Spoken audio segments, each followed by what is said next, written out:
Já reparou quantas vezes Deus se utiliza de um desconhecido para falar conosco? Vamos falar um pouquinho sobre isso na palavra de hoje.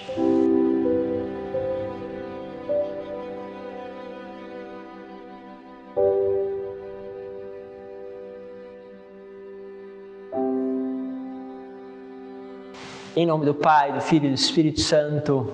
Amém.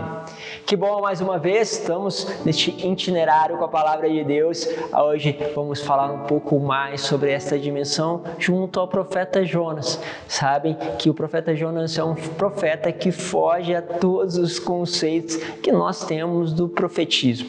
É um homem que justamente foi aonde não queria ir, no sentido de que ele foi praticamente forçado, foi jogado justamente lá em Nínive através deste grande peixe jogado ali naquele lugar, porque ele não queria. Deus mandou ele para um lugar, ele foi para outro, né? Ontem nós falávamos sobre essa dimensão da nossa missão. O profeta Jonas foi justamente aquele que, tendo a clareza da sua missão, resolveu ir para o lado contrário daquilo que era a missão, até chegar a um ponto que a própria providência foi tão forte na vida dele que ele não teve como escapar, ou seja, as circunstâncias não lhe permitiram ir para outro lugar. E às vezes Deus vai fazendo isso, não que nos falte escolha, porque nós nunca deixaremos de ter escolhas, porque nós somos livres. Porém, o que acontece? Às vezes Deus vai apertando a gente demais. Talvez você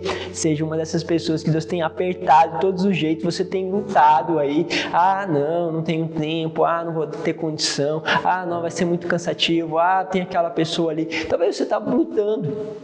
Porque o que era a questão do profeta Jonas? O profeta Jonas pensava o seguinte: vou anunciar, se as pessoas mudarem, eles vão acharem que o que eu falei não era verdade. É como se ele quisesse, de certa forma, mostrar que aquilo que ele está falando não é verdade. Como se provava que era verdade o que ele estava dizendo?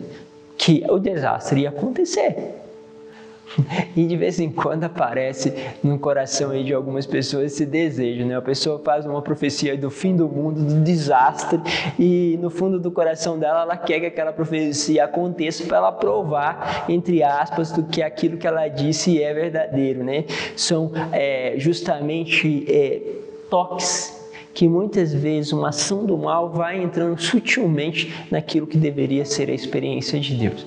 Enfim, Deus vai convertendo a população e converte também o coração de Jonas. Vamos pegar aqui para vocês terem ideia. A palavra do Senhor foi dirigida a Jonas pela segunda vez: levanta-te e põe-te a caminho da grande cidade de Nínive e anuncia-lhe a mensagem que vou te confiar. Jonas pôs-se a caminho de Nínive conforme a ordem do Senhor. Ora, Nínive era uma cidade muito grande e era necessário 3 dias para ser atravessada. Então aí você já percebe a extensão. Aí diz o seguinte: Jonas entrou na cidade e percorreu o caminho de um dia. Era para percorrer quantos dias para atravessar a cidade todas? 3. Ele percorreu um dia, fez 1/3 do que deveria fazer. Pregava ao povo dizendo: ainda 40 dias e Nínive será destruída. Os ninivitas acreditaram em Deus, aceitaram fazer jejum, vestiram sacos desde o superior ao inferior, e a pregação chegara aos ouvidos do rei de Nínive. Ele levantou-se do trono, pôs de lado o manto real, vestiu de saco e sentou-se em cima de cinza. E em seguida fez proclamar em Nínive, como decreto do rei e dos príncipes: homens e animais, bovinos e ovinos, não provarão nada, não comerão e não beberão água. Homens e animais se cobrirão de sacos, e os homens rezarão a Deus com força. Cada um deve afastar-se do mau caminho e de suas práticas perversas. Deus talvez volte atrás para perdoar-nos e aplacar-nos a sua ira, e assim não venhamos a perecer. Vendo Deus as suas obras de conversão e que os ninivitas se afastaram do mau caminho, compadeceu e suspendeu o mal que tinha ameaçado fazer-lhes e não fez. Olha que forte isso aqui. Ou seja, aqui Deus vai mudando seus desígnios pela ação do povo. Mas o que faz interessante o povo? Jonas não tinha nem percorrido tudo. A palavra dele de um dia fez com que as pessoas se convertessem. Um foi falando para o outro e chegou a todo o reino. E assim chegou também através do rei.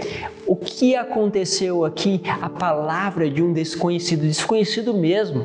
Ele não era daquele lugar. Poderia Deus ter mandado alguém de Nínive para falar? Não, o Senhor trouxe uma pessoa desconhecida, vinda de um lugar que justamente desconhecido. E aí você percebe, né, como Deus foi utilizando deste desconhecido pelo povo. Mas aquela pessoa, ela ouviu e colocou em prática. Ela percebeu que era verdade. Quantas vezes a gente está num lugar, de repente tem uma pessoa conversando, tem uma pessoa colocando um assunto, está falando e nós estamos ouvindo. E infelizmente nós vamos ouvindo muitas maldições, muita fofoca, muita coisa que não leva a nada na vida. Muitas vezes a gente ouve conversas assim, mas de vez em quando tem conversas de duas pessoas que buscam a Deus, que buscam o amor. E quando você ouve aquelas pessoas conversando, simplesmente porque você está sentado num banco e elas estão num outro banco próximo, ou porque elas estão conversando no ônibus e você está ali naquele ônibus ou naquele metrô, ou simplesmente porque você passou ali, está numa sala de espera, por exemplo, para uma consulta e você ouve aquelas pessoas conversando. Você está ouvindo uma pregação que aquela pessoa não faz nem ideia que está fazendo para você. Aquela pessoa não tem ideia do que aquilo está impactando a vida dela, do outro, mas ela está fazendo algo sem perceber. Porque Deus encaminhou aquela pessoa com uma graça naquele lugar para você. Se você tem um coração aberto, como o povo de Nínive, mesmo não sendo para você, você percebe que aquilo é uma providência do Senhor. Uma outra vez, uma pessoa falando com um dos missionários disse para ele: olha, eu não te conhecia, nem sabia que você era missionário, mas eu via que todas as vezes que você voltava para casa, para tua casa, pegava este ônibus que eu pegava também, eu via você pegando o lixo do chão e com um terço na mão. Aquilo era muito forte para mim. Primeiro, ao cuidado. Segundo, a rezar o terço. É interessante, né, como Deus vai fazendo, porque Ele vai fazendo disso. E aí você perceba que você pode ser o desconhecido, que pode ser palavra de Deus para muitos corações, para muitas almas. Por isso, olha as tuas conversas. Vê o teu coração e perceba que você pode ser instrumento a todo momento e até às vezes quando você nem imagina que é e às vezes nem quando você não, às vezes nem está querendo ser, você começa a ser. Porque é assim Deus. Não porque Ele quis privilegiar o profeta Jonas, na verdade Ele queria o povo de Nínive próximo dele de qualquer maneira e Ele não poupou. Fez tudo o que podia para que este profeta desconhecido chegasse perto deste povo. Deus está colocando um monte de pessoas desconhecidas perto de você. O mal também envia algumas, mas você vai saber escolher entre o bem e o mal e vai saber pegar desses desconhecidos aquela graça que te faz crescer no amor e que nos leva mais próximo de Deus. Seja esse desconhecido e aproveite os desconhecidos perto de você. Deus os abençoe, Pai, Filho e Espírito Santo. Amém.